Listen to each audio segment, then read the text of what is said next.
It is officially sweater weather. Look at my sweater collection. And as I've been slowly figuring out my fashion sense, I've come to the realization that I really like the look of a collar peeking out from the top of a sweater. Like this. The only problem is I don't like the way it feels. For example, I have this white button-up shirt with the most gorgeous vine autumnal leaves embroidery on the collar, but I very rarely wear this because it's just so uncomfortable wearing it under a sweater. I just don't like the way it constricts around my arms and my body. So in this video, I'm going to remedy this. I'm going to create some shirtless collars, yes, just the collars, so that I could finally achieve my fashion dreams. Hi, my name is Emily, and I am an intermediate seamstress. This red plaid one is the only one I can bear to wear like this because it is just so soft and comfy. This video is sponsored by Skillshare. As you may know, Skillshare is an online community with classes taught by amazing world-class creatives such as professional illustrators, renowned graphic designers, and successful entrepreneurs. The platform is designed to help you build creativity into your life by learning directly from real, talented, and successful creatives. Each class is also labeled with skill level and tools you'll need so you can find a perfect class for you. For this video, I wanted to try recreating that viney autumnal embroidered collar, but I was pretty new to embroidery and wasn't all that confident in my skills, so I took Floor's class on how to embroider these cute little woodland creatures so that I could get used to the workflow and also finesse how to get nice details and gradients and organic shapes. This little squirrel is what I ended up with, and now I feel more ready to tackle that intricate leaf collar. So if you've been meaning to brush up on a crafting skill or wanted to try your hand at something new but didn't know where to start, Skillshare is the platform for you. In fact, the first 500 people to click on my link in the description or scan the QR code on screen right now will receive a 1-month free trial of Skillshare plus 20% off your first year. Get started today. And now, back to making some collars. So as a base, I've dug out the button-up pattern from my McDonald's video. And I think we just need the collar, the front, and the back. That's the sleeve. Oops, it fell apart. We got the front here. Where is the collar? What? So I see what mistake I made. This isn't the shirt pattern. This is a pattern for a faux fur coat. So I guess I threw away the shirt pattern. Instead of putting a new one out, I think I'm just gonna draft out a completely new one. Shouldn't be that hard, right? And so, in some sort of sick, twisted self-cannibalism, I decided to trace the McDonald's shirt to extrapolate the pattern I used for it. So I think the collar should look something like this, only about half the length of the shoulder and then coming down to a point at the chest here. Okay, let's see if my hypothesis works out. I just pulled the section I wanted to trace as flat as I could, pulling it back carefully to mark out the seams and connected the dots.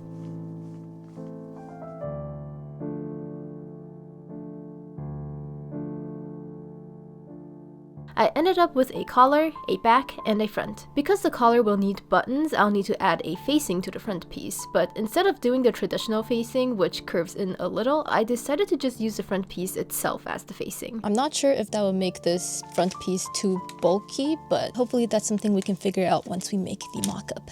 To get the 1/2-inch seam allowance, I once again traced the patterns with my trusty tape-wrapped die, and then just cut out the pieces.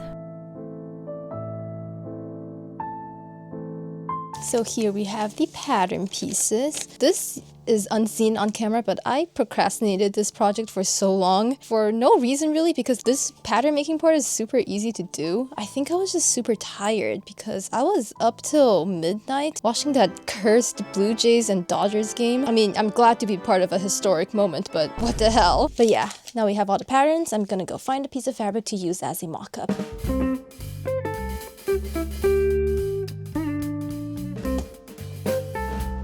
So my plan for this mock-up is, of course, to test out the pattern and see if it works.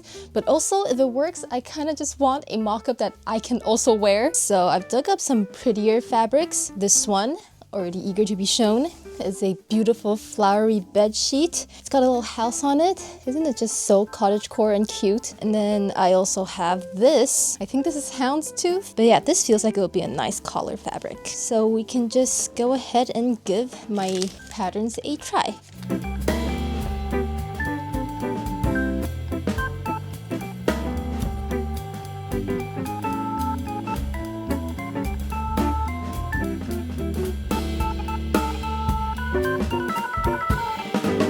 Step 1 is assembling the collar. What this entailed was sewing the top and sides right sides facing, flipping it right sides out, and top stitching those same edges flat. And now we're just going to baste the bottom. So the collar is all done. And now we can assemble the rest of the collar. That sounded really confusing, but I hope it makes sense visually. So first, I think we attach the back to 2 of the fronts.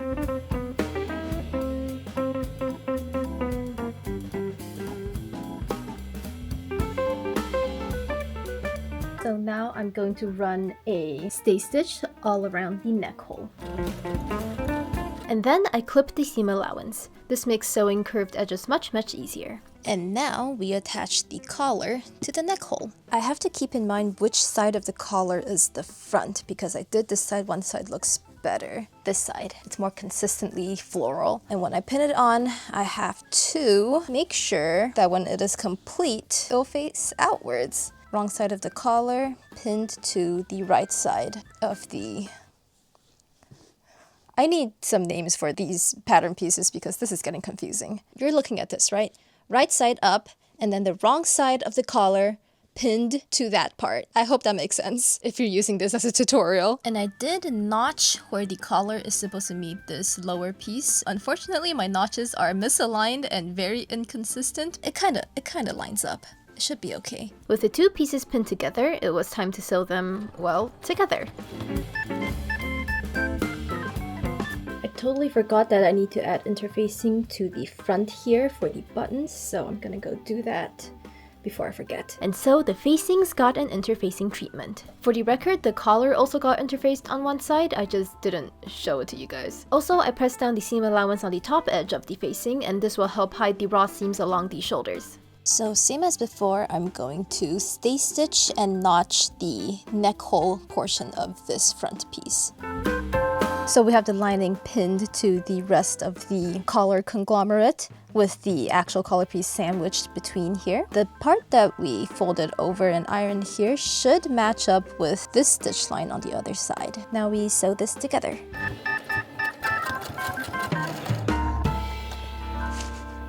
So everything has been attached together, and right now I'm trying to decide if I want to cut out another back piece so that it could fully encapsulate this raw edge here. The reason I didn't do that to begin with was because I wanted the bottom hem to be as thin and unbulky as possible, but I guess since this is a mock-up, I can try fully encapsulating it, seeing how lumpy and bumpy it would look under the sweater. And so I did exactly that. I cut out another back piece, unpicked just enough of my previous work to sew it in, but before I sewed up the bottom, I decided to add a tag.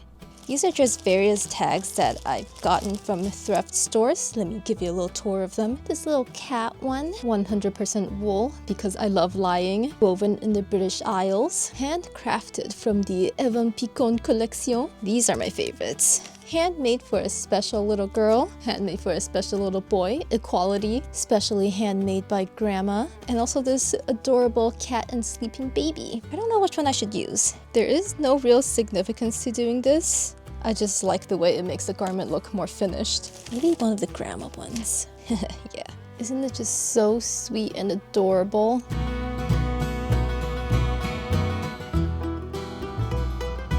Alright, so I got the bottom edge pinned together. It's feeling quite bulky where the seams are, and I'm really hoping that won't present any major problems. The whole point was for this undergarment to not be bulky.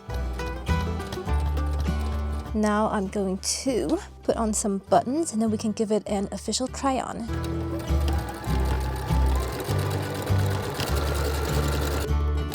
I think I was supposed to do this vertically instead of horizontally. Yeah, I think the vertical one looks more correct.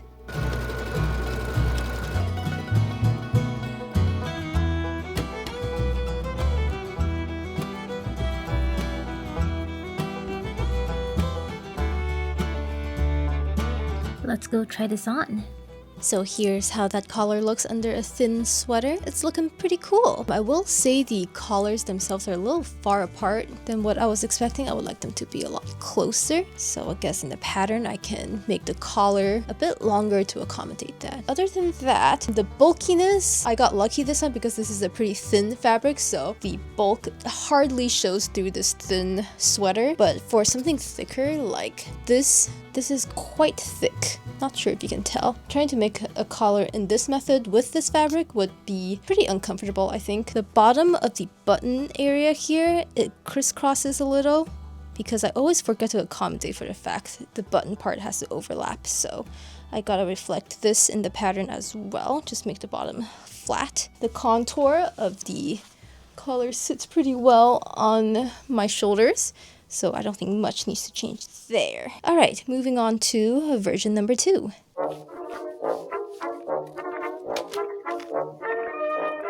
So here are the amended pattern pieces. Extended the collar a little bit, squared off the bottom of the front, added a new notch on the back piece just so it's easier to follow, and a corresponding one on the collar. Also, I went for a walk and I took this out for a test run. It is very comfy, I will say. I was afraid the edge would be quite bulky and uncomfortable, but honestly, I don't really feel it. Still though, I do want to try just using a blanket stitch on the edge to reduce the bulk as much as possible for appearance's sake. And I'm going to use this one next. Mock-up number 2.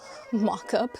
With this thicker fabric, I didn't want to double layer it, so in place of a full lining, I cut out these curved facing pieces. This, however, would leave the collar raw edges out in the open, but then I remembered that this pajama pattern kit has a particular order of operations that can seal the collar's raw seams away without a lining. It involves marking out where the collar meets the shoulder seams, adding a reinforcing stitch through those marks, notching them, snip, and ironing it inward. Definitely a lot more elaborate, but I was really hoping that it would pay off. But other than that, the rest of the operation is mostly the same. Stitch the shoulders together, stay stitch and clip the neck hole, assemble the collar, but be careful to leave the ironed edge open, and then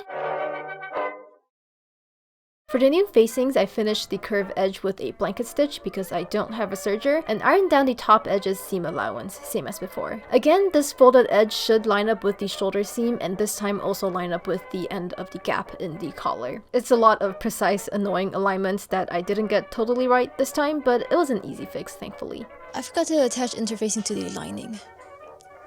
I'll be right back. Interfaced, and now we sew. And now we have to clip the raw edges right here where the lining ends. I guess this is called a facing and not the lining. Oops, sorry for making this even more confusing for y'all, but we're clipping it so that we can fold all of this inwards into the collar, and then all the raw edges would be gone.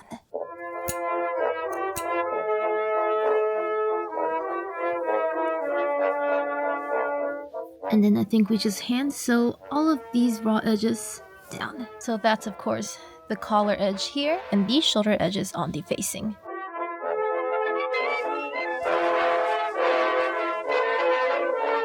It feels weird wearing collar on top of collar, but that's the way it has to be. As I was sewing it, I realized how freaking bulky the shoulder seams became. Right here, where the shoulder seams and the facing meet, it's super thick. I think that's a good 1 centimeter thick. But when I put it on just now, I don't really feel the bulk, so that's a good thing. The collar meets a lot closer in the middle now, so that's great. Now I just gotta finish up all the raw edges along the bottom and then add some buttons. Unfortunately, the fabric was too dummy thick and coarse to fit properly under the buttonhole foot, so I had to resort to using hook and eye closures. Ta-da! Not ideal, but you gotta do what you gotta do.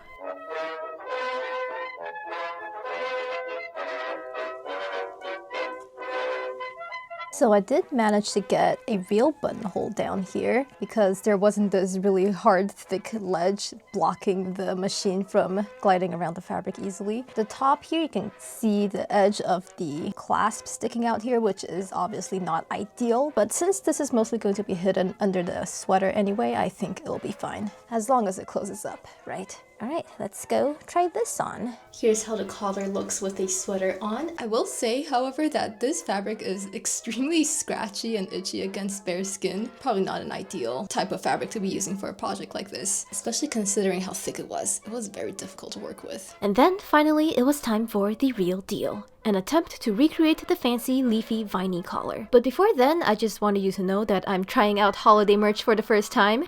I have this cat carousel card, this grumpy elf-on-a-shelf cat for all the Scrooges in your life, and I also have sticker versions of these illustrations if that's what you prefer. I also have this new print that I drew literally a few days ago. I like to think this is the exterior to the cat bakery I drew a while back. These will be available in my shop, which I will link below, and I hope you like them! fabrics. I want something that's not totally stark white, but also nothing too beige like this. I think this is a little too beige. These two, it feels like cotton, creamy off-white fabric. Seems like they would be very fitting for this project. I just don't know if I have enough of them, so better spool them out and find out. Oh boy, what in the world? Okay, so if I get creative, maybe this could be enough.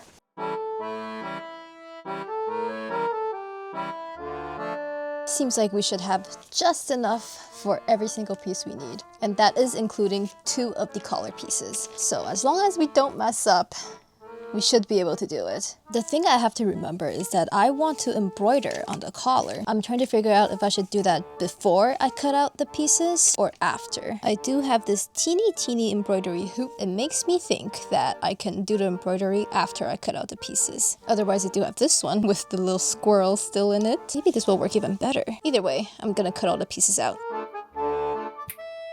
After some satisfying ironing content, I marked out the seam allowances and began sketching the leaves.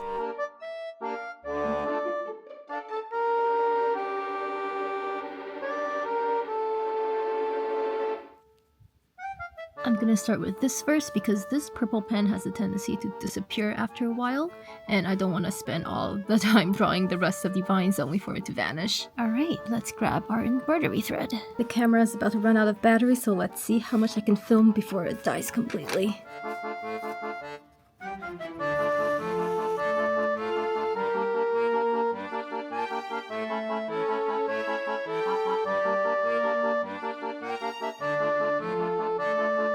A few hours later, this is where we're at. Embroidering the first leaf, I was like, oh my gosh, this is so fun. I can do anything I want. I am unstoppable. The moment I hit the second leaf, I was like, oh god, here we go again. But I persevered, and I will persevere. This is looking pretty good so far. The only qualm I have is that the color matching is a little bit off. The actual color is a lot more autumn decay orange, and mine is more cheddar cheese. So tomorrow I may run to the store and see what my options are. So it is bright and early the next day. Bright is subjective because it is raining and gloomy outside. Fitting for Halloween, I guess. But I feel bad for all the trick-or-treaters out there. Let us finish this side of the collar. And happy Halloween!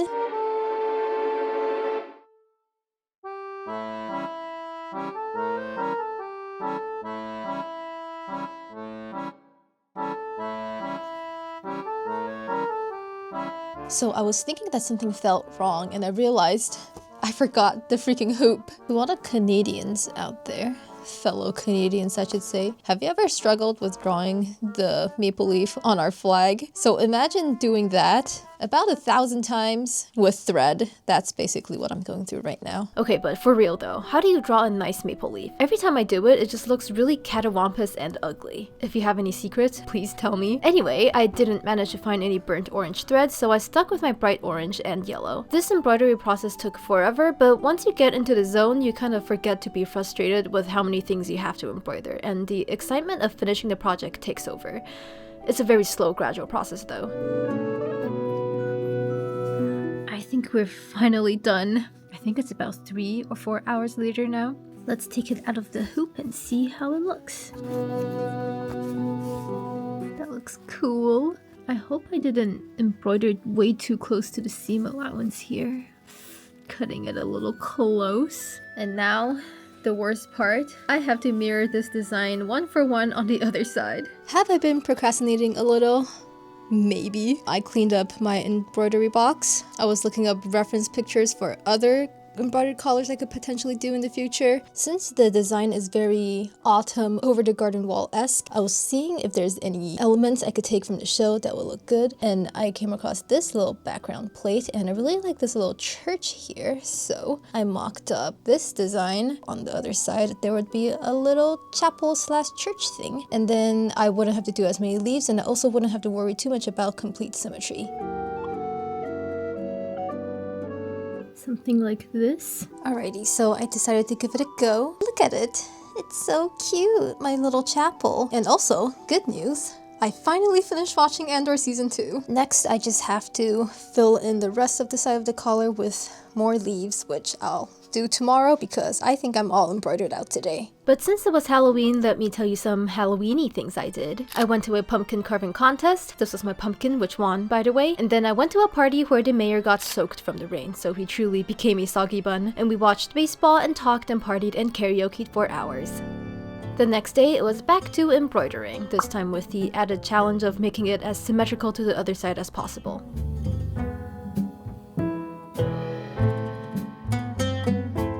So now that the vine framework is done, I think getting it to match symmetrically will be much easier. I'm gonna do this leaf first, just to get myself started. Whoa, that's a pretty good maple leaf. How did I do that? Oh, come on. So the reason embroidery takes so long is because most of the time it's actually trying to stab the needle into the right place. Okay. Yay. But then there was something very important happening on TV. Oh! Let's go for a show! Ah! Challenge, challenge. Oh no, no, no! Oh my god! Oh my god, no! Oh my god! Run! Run! No! So, the Blue Jays lost. The thing about sports is that the team I root for never wins. NBA Finals, I was rooting for the Pacers, and of course they lost. Oh, why am I so out of breath? That was a really exhilarating game. Anyway, back to embroidering.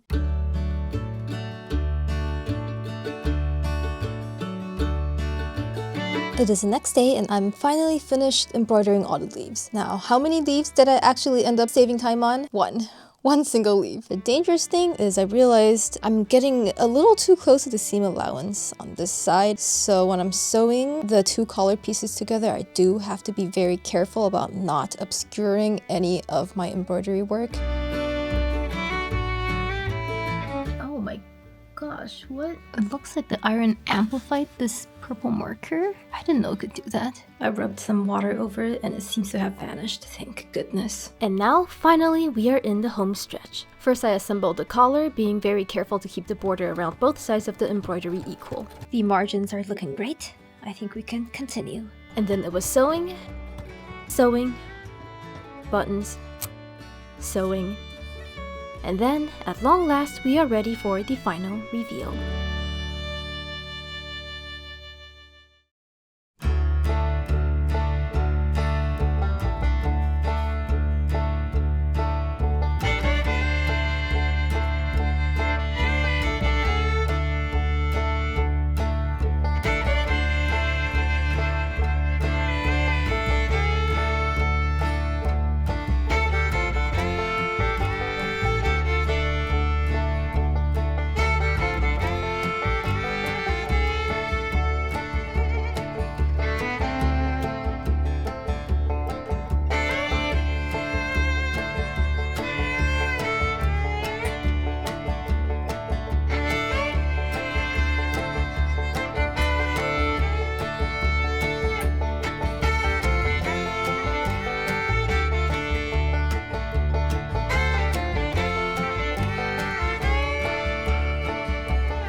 Ta-da! I'm incredibly happy with how this came out. I was afraid the embroidery, because it's so obviously amateurly handmade, that it will look really hokey and weird, but honestly, I think it looks pretty dang cool. Now, you might be wondering why I did this little chapel instead of Beatrice the bird, for example, and that's because I have two sweaters with birds on it, so I don't want it to get overcrowded with birds. It'll be too much of a same. How does that saying go?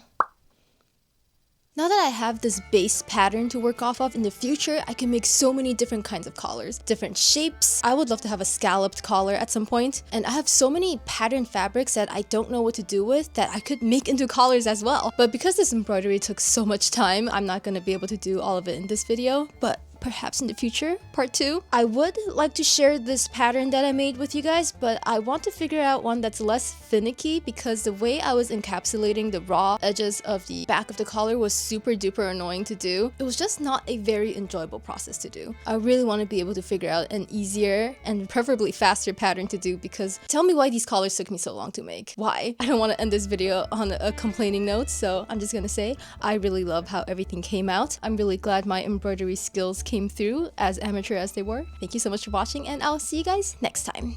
Bye!